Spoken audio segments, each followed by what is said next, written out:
આયો મારો કાયમી પેશન્ટ આવ્યો. બેસો બેસો બેસો. એક વાત કહું, ગયા વખતે તમે ટાઈમ ટુ ટાઈમ આવી ગયા ને તમારું ઓપરેશન થઈ ગયું. નહીં તો ઉપાધિ થાત. કેમ શું થાય? વગર ઓપરેશન તમે રિપેર થઈ જા. ઉપાધિ તો મારે જ આવતી ને. મારે ઘર ઘર ચલાવવાનું નહીં.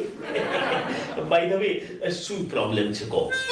સાહેબ, હા, આ કાલ રાત્રે બહુ તાવ આવ્યો. તાવ.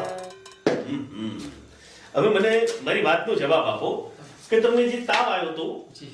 એ તાર ચડીને આવ્યો તો કે ભયંકર ગરમી થઈને આવ્યો તો? તાળ ચડી. ઓકે. ઓવર એક્ટિંગ કરવાની જરૂર નથી. હવા અહીંયા ભરાય છે, પાછળ નહીં. સમજ્યા?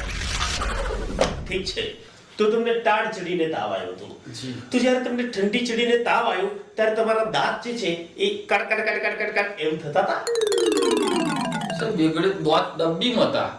ચોકટું કરું.